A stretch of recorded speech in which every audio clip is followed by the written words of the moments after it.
కేరళ ఎన్నికలకు కాంగ్రెస్ పార్టీ రేవంత్ రెడ్డి గారు తెలంగాణ నుంచి 1000 కోట్ల రూపాయలు కేరళకు తీసుకుపోతుండని చెప్పేసి కేటీఆర్ గారు పచ్చి అబద్ధాలు విష ప్రచారం చేసే ప్రయత్నం వారు చేస్తూ ఉన్నారు. వారిలాగా తెలంగాణ రాష్ట్రంలో 9 సంవత్సరాల కాలం పాటు అధికారం నుండి వాళ్ళ బీఆర్ఎస్ పార్టీ అకౌంట్లో దేశంలోనే అత్యంత కాస్ట్లీ ప్రాంతీయ పార్టీ 1650 కోట్ల రూపాయలు వారి అకౌంట్లు ఉన్నాయి.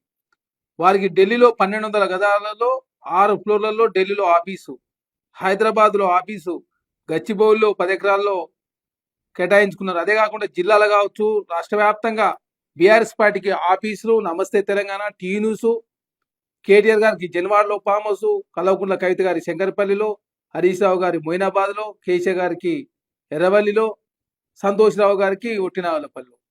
వాళ్ళలాగా తెలంగాణ రాష్ట్రంలో అవినీతి పాల్పడ్డట్టుగా కాంగ్రెస్ ప్రభుత్వం మీద విషయం చిమ్మే ప్రయత్నం కేటీఆర్ గారు చేస్తూ ఉన్నారు. ఇక్కడ అవినీతి పాల్పడ్డది బీఆర్ఎస్ పార్టీ. తెలంగాణను దివాలా తీపించింది బీఆర్ఎస్ పార్టీ. 70,000 కోట్ల అప్పు 7 లక్షల కోట్లు అయింది. 1,20,000 కోట్ల రూపాయలు ఇరిగేషన్ ప్రాజెక్టుల మీద అని చెప్పేసి కాళేశ్వరంలో 1,20,000 కోట్ల రూపాయల అంచనాతో ప్రారంభించి దాదాపు 90,000 కోట్ల రూపాయలు ఖర్చు పెట్టినా ఒక ఎకరం కూడా బారని పరిస్థితి. అందులో 30% కమిషన్ తీసుకురు. 2 లక్షల కోట్ల రూపాయలు 9 సంవత్సరాల కాలంలోనే ఇరిగేషన్ ప్రాజెక్టు మీద ఖర్చు పెట్టి పాలమూరు రంగారెడ్డి కావచ్చు, సీతారామం ప్రాజెక్టు కావచ్చు, సమ్మక్క సారక్క కావచ్చు, కలవకుర్తి ఎత్తిపోతల పథకం ఏ ప్రాజెక్టు కూడా పూర్తి కాలేదు. కానీ తెలంగాణ సంపదను దోసుకున్నారు.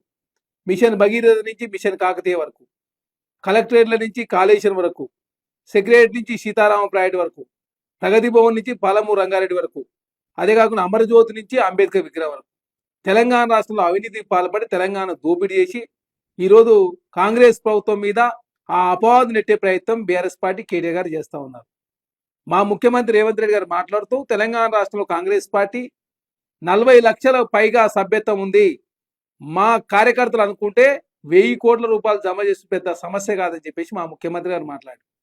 దాన్ని తెలంగాణ రాష్ట్రంలో కాంగ్రెస్ పార్టీకి సంబంధించినటువంటి శ్రేణులకు సంబంధించిన అంశం మాట్లాడితే దాన్ని తీసుకొచ్చి ప్రభుత్వంలో అవినీతి చేసి కేరళ ఎలక్షన్ కోసం 1000 కోట్ల రూపాయలు పంపుతూరని చెప్పేసి కేటీఆర్ గారు నమస్తే తెలంగాణ హెడ్లైన్ పెట్టి తెలంగాణ సమాజాన్ని తప్పుదారి పట్టించే ప్రయత్నం వారు చేస్తూ ఉన్నారు.